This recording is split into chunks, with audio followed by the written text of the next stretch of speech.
हो सकता है तुम दोबारा फ्यूचर में टाइम ट्रैवल करो। वो नेक्स्ट ईयर का सेम डे होगा, वही एक सेकंड जो 28 फेब और 1 मार्च के बीच आता है। इसके पास आते ही ये बज उठा। ये मेरी मॉम की निशानी है। शायद इसकी वजह से तुमने टाइम ट्रैवल किया हो। दिमाग शांत रखना, ऑब्जर्व बिफोर यू एक्ट। 24 घंटे बाद यही मिलेंगे। अच्छा याद रखना, जो तुम करोगी उसके पीछे एक मकसद होगा। पहले ये ढूंढना टाइम ट्रैवल की वजह क्या है, सिर्फ तुम ये क्यों कर सकती हो और साल के इसी वक्त में ट्रैवल क्यों करती हो। जब भी तुम फ्यूचर में जाओगी तो क्या देख पाओगी मेरा बेबी बॉय होगा या गर्ल? उसे क्या हुआ है? उसे सर्वाइकल कैंसर था। तुम्हारे पास जो टाइम ट्रैवल की एबिलिटी है उसे तुम ऊपर वाले का दिया हुआ तोहफा समझो। मैं रिक्वेस्ट कर रही हूँ, एक बार बॉडी चेकअप करा लो। मुझे कुछ नहीं होगा।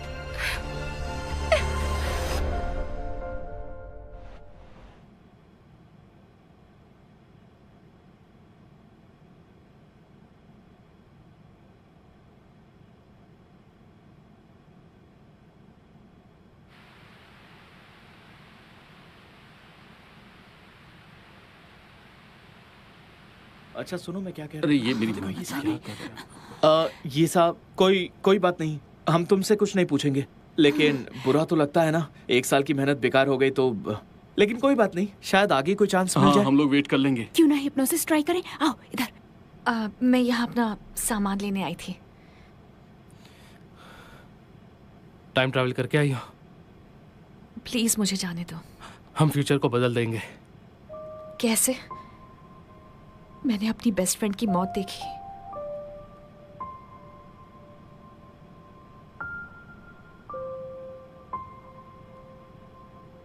ठीक है, चली जाओ, भागती रहो सच्चाई से। जिंदगी भर यही तो करती आई हो।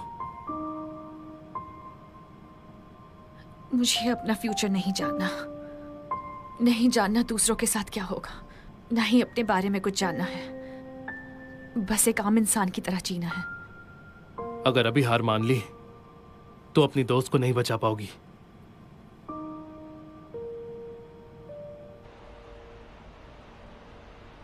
आपको कैसे पता कि ये टाइम ट्रैवल करके आई है? जरा ये वीडियो देखो। कई बार देखा है, कुछ भी नहीं दिखाई दिया हमें। हाँ, फिर से देखो, कुछ समझे? ये वीडियो 86 मिनट्स का है। अगर उसने टाइम ट्रैवल नहीं किया तो इसका ड्यूरेशन इतना लंबा क्यों है? और इसमें ये जो स्टैटिक इफेक्ट है, इसकी भी कोई वजह होगी। हाँ यार, बोला था उस पे भरोसा करो। शट अप, ये फिर से शुरू हो गया। वेल, तो ये बताओ, तुमने विनिंग लॉटरी के नंबर लिखे? मैंने एक पेपर पर सब लिखा तो था, पर जब वापस आई तो पेपर गायब हो गया। इससे एक चीज प्रूव होती है कि हम फ्यूचर से लाइट और ऑब्जेक्ट्स वापस नहीं ला सकते। पर क्यों? क्योंकि यहाँ हमारे टाइम एंड स्पेस में वो सब कभी था ही नहीं। हाँ, मतलब गरीबी हमारा पीछा नहीं छोड़ेगी। क्या तुम हमें एक बार फिर से टाइम ट्रैवल की सारी घटनाएं बता सकती हो? सबसे पहले मैं एक बाथ हाउस में पहुंची, फिर मैं भागती रही और एक ट्रक में जाकर छिप गई।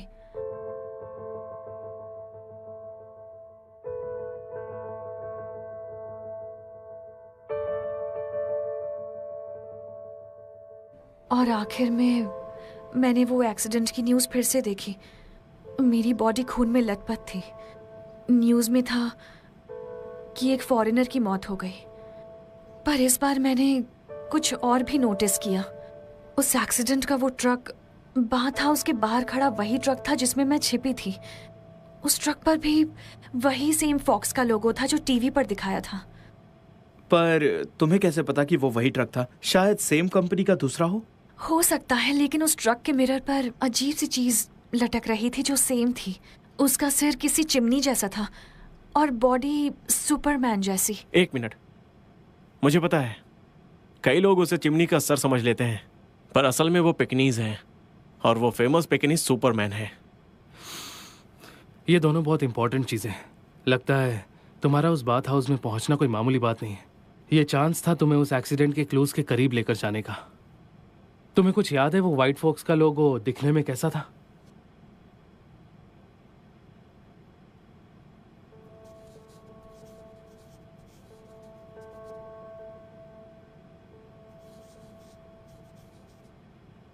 वाह, क्या ड्राइंग बनाई है। वो ऐसा दिख रहा था। अच्छा याद है ये एक्सीडेंट कहाँ हुआ था? वो तो याद नहीं, पर न्यूज़ में रात का वक्त था और मुझे कुछ समझ नहीं आया वो क्या कह रहे थे। ग्वानियो, पैकिंग सुपरमैन के बारे में सर्च करो और यीसा से चेक करवाओ, और बाकी सब ये पता लगाएंगे कि वो व्हाइट फॉक्स लोगो किस कंपनी का है। हो हाँ, जाएगा। ठीक है, नो प्रॉब्लम।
सॉरी, बिना कुछ कहे ही चली गई थी।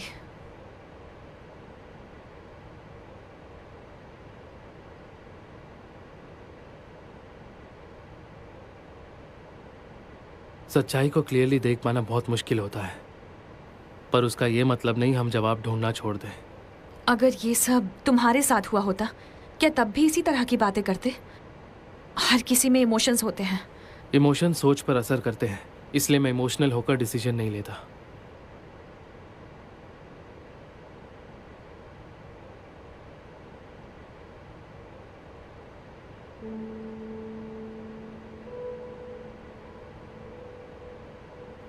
अब तुम्हारी फ्रेंड की तबीयत कैसी है? अभी भी सोच रही है कि बेबी को बचाना है या नहीं। तुम्हें इस नज़रिए से देखना चाहिए। उसके सिचुएशन के दो पहलू हैं। वो प्रेजेंट में क्या चाहती है, इस पर उसका पूरा फ्यूचर डिपेंड करता है। अगर मैं टाइम ट्रैवल नहीं करती तो मुझे ये सब पता नहीं चलता, और ना मैं फियोना को बता पाती। तुमने जो फ्यूचर में देखा उसका अंजाम वैसा ही होगा। ऐसा मत कहो, मैं वैसा बिल्कुल नहीं होने देना चाहती। मैं नहीं चाहती कि उसके बेबी की जिंदगी या मौत मेरे हाथों में हो। लेकिन अगर फियोना ने डॉक्टर के कहने पर हिस्टेरेक्टोमी कर ली और फिर वो ठीक हो गई, तो इसका मतलब होगा कि मैंने उस बेबी को फ्यूचर में आने से पहले ही मार दिया। लाइफ में हमें कई फैसले लेने पड़ते हैं, कई बार उनकी कीमत भी चुकानी पड़ती है। नतीजा हमेशा अच्छा हो इसकी कोई गारंटी नहीं। हर चीज में सैक्रिफाइसेस करने पड़ते हैं। जब उसकी वैल्यू में बिलीव करोगी और अपनी चॉइसेस की वैल्यू करोगी, सब ठीक हो जाएगा।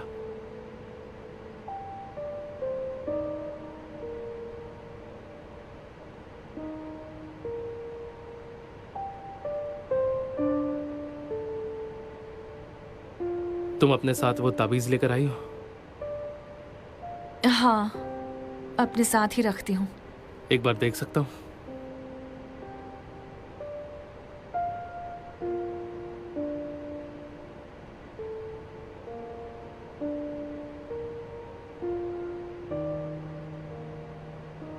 तुमने बताया था ये तुम्हारी माँ की निशानी है।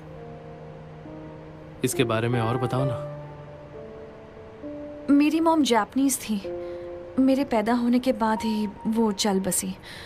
इसके अलावा मेरे डैड ने उनके बारे में कुछ नहीं बताया। कभी जानने की कोशिश नहीं की? इतने साल हो चुके हैं, अब क्या फर्क पड़ता है? क्यों? पता चले या नहीं, उससे अब कोई फर्क नहीं पड़ता। अगर इस ताबीज में कोई सुपरनैचुरल पावर है, तो तुम्हारी मॉम की डेथ का शायद टाइम ट्रैवल से कोई रिश्ता होगा। तुम फिलॉसफी के स्टूडेंट्स की सोच काफी दूर तक जाती है। तुम इसमें से कोई क्लू ढूंढ सकती हो? फिलहाल मैं बस एक चीज पर फोकस करना चाहती हूँ और वो है फियोना, और कुछ नहीं सोचना चाहती। तो अभी मैं इन सब चीजों से दूर रहना चाहती हूँ।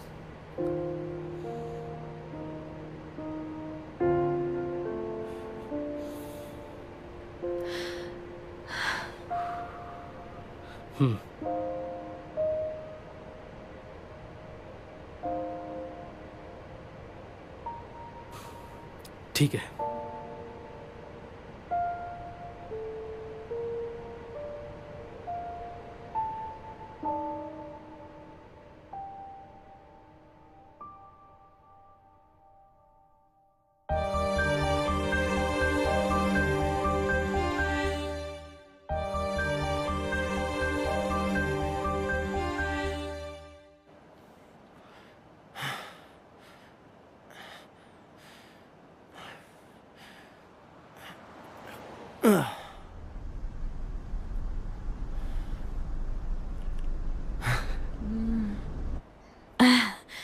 सॉरी, लाने में गड़बड़ कर दी। आज अचानक केक, क्या बात है? उस रात कंपनी देने के लिए थैंक्स कहना था, पर ये तो अरे यू वेलकम। अब ये केक स्मैश हो गया तो ये केक नहीं, केक फालूदा बन गया है। अच्छा है।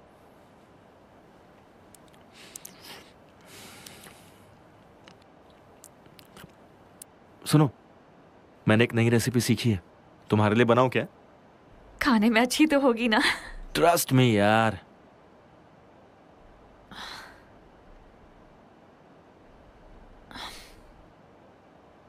वाह, तुम तो एक्सपर्ट हो गए। मुझे यहाँ ब्रोकली और गाजर मूली काटने का ही काम मिला है। मैं दूसरे शेफ्स को ऑब्जर्व कर रहा हूँ, यही एक अच्छे शेफ की। हेलो, ऐसा क्या खास है कल? अभी नहीं बता सकते क्या? कल रात? हाँ ठीक है, मैं ये सब लेकर आऊं? ये सब तुम खुद ही लेकर आना। एक लड़की को इतना भारी बोझ लेकर आने को कह रहे हो? हाँ, परेशानी तो होगी ही। ठीक है, कल आती हूँ। कौन गधा है ये जो तुमसे इतनी मेहनत करवा रहा है? सीक्रेट ज्योमेट्री एसोसिएशन वाले हैं, और कौन हो सकते हैं? ये रही शेफ रायन की स्पेशल डिश।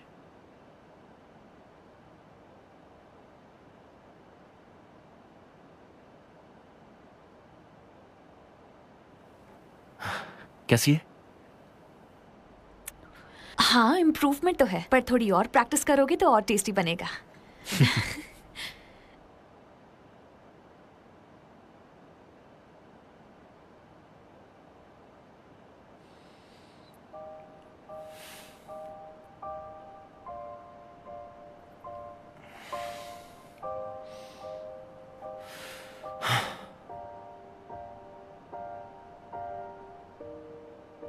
तुम भी ट्राई करो। ईसा, हाँ? मुझे काफी दिनों से तुमसे कुछ कहना था।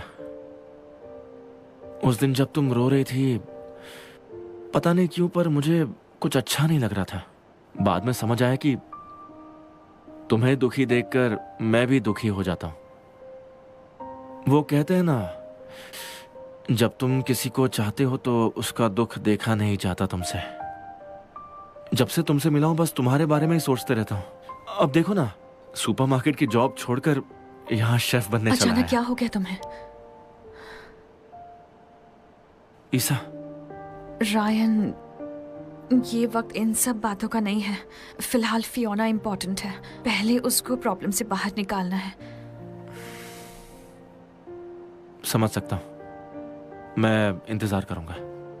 वैसे भी मैं इतनी सेल्फिश नहीं हो सकती, क्योंकि मेरी लाइफ में बस गिने चुने लोग हैं जो इम्पोर्टेंट हैं। तो उनमें मैं नहीं हूं? अब तुम्हें कैसे समझाऊं? जो लोग हमारे लिए इम्पोर्टेंट होते हैं, अपनी जिंदगी के फैसले लेते वक्त उनकी फीलिंग्स के बारे में भी सोचना चाहिए।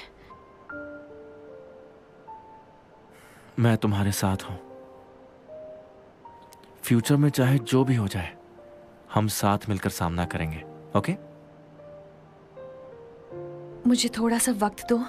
जब फियोना ठीक हो जाएगी और यूका चुंग मेरे टाइम ट्रैवल की पहेली सुलझा लेगा और 29 फरवरी 2020 ईसा, में मैं मैं सही समझ गया। सलामत। तुम मुझे भी थोड़ा टाइम दो, मैं मेहनत करूंगा। फिर देखना कि एक दिन मैं भी तुम्हारी लाइफ का इंपॉर्टेंट पर्सन बन जाऊंगा। अरे खाओ ना, ठंडा हो जाएगा। मैं भी तो टेस्ट करूं।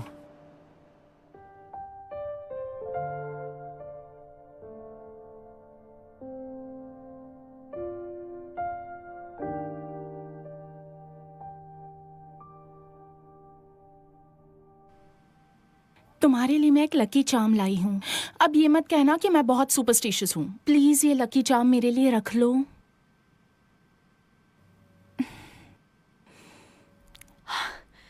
कितनी देर लगा I'm दी? so sorry। तुम्हारे लिए हॉट चॉकलेट ले आती हूँ, तुम दोनों बातें करो।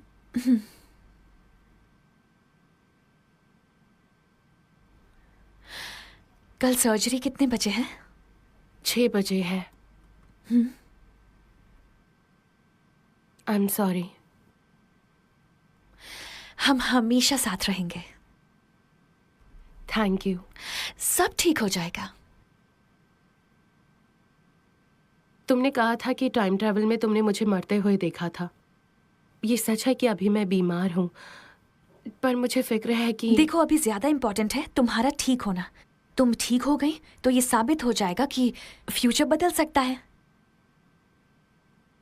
देखो लव बर्ड्स कैसी चिपकी बैठी है। मेरे पीठ पीछे क्या सीक्रेट बातें हो रही थी, बताओ। चलो चलो बता दो। और यहाँ आने में इतनी देर क्यों लगा दी? आज के दिन तो बुक स्टोर सिर्फ हाफ डे खुला रहता है। सुशी वाले से मिलने गई थी ना? अरे नहीं। टड़ा। क्या? तुम दोनों बिल्कुल एक जैसी हो। इसकी दुआ का असर है। Okay okay okay. बताओ, तुम ये लाने कब गई थी? अरे ये क्यों लाएगी, ये तो किसी से मिलने गई थी। नहीं, ऐसा कुछ नहीं है। बताओ ना क्या हुआ। हाँ बताओ ना, क्या क्या हुआ था? कुछ नहीं हुआ, मैंने उसे ना कह दिया। पर क्यों? तुम तो उसे पसंद करती थी ना ईसा। रान हैंडसम है, दिल का अच्छा है, तुम्हारा ख्याल रखता पर है। तुम्हें इसमें इतना ज्यादा इंटरेस्ट क्यों इसे है? एक बार सोचना चाहिए था।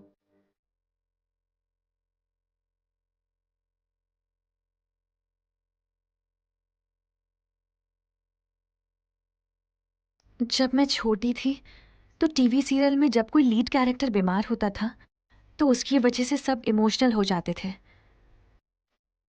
लेकिन आज जब फियोना को देखा तब ठीक से समझ आया कि दो प्यार करने वालों को बिछड़ते हुए देखना दर्द भरा होता है।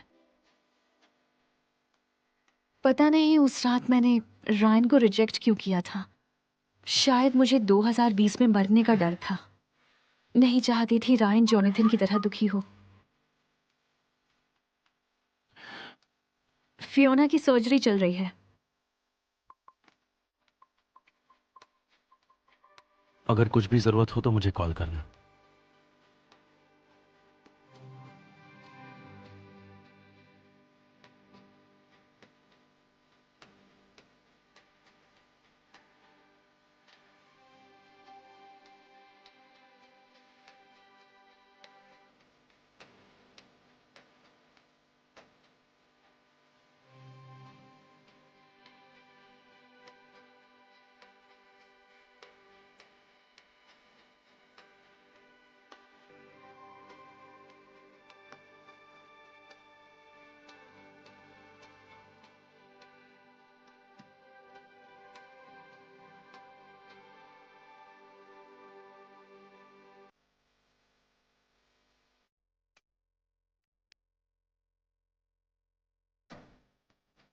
मैं सपोरो जा रहा हूँ।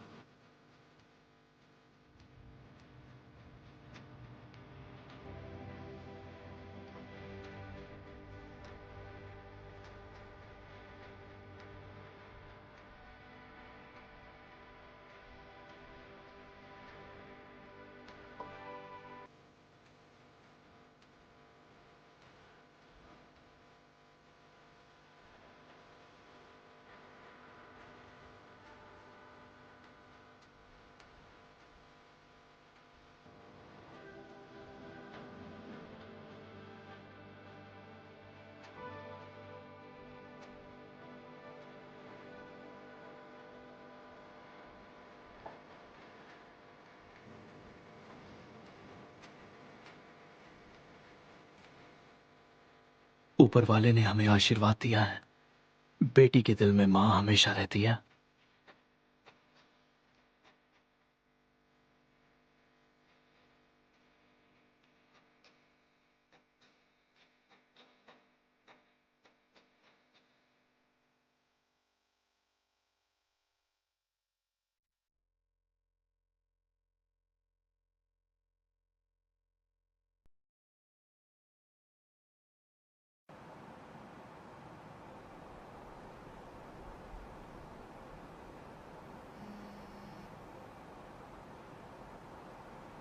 यीसा ने भविष्य बदल दिया।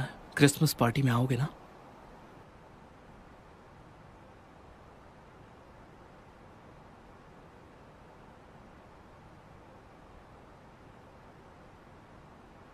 हाय, एक्सक्यूज मी मैम। हेलो, आज मंदिर रेनोवेशन के लिए बंद है। बताइए क्या हेल्प करूं?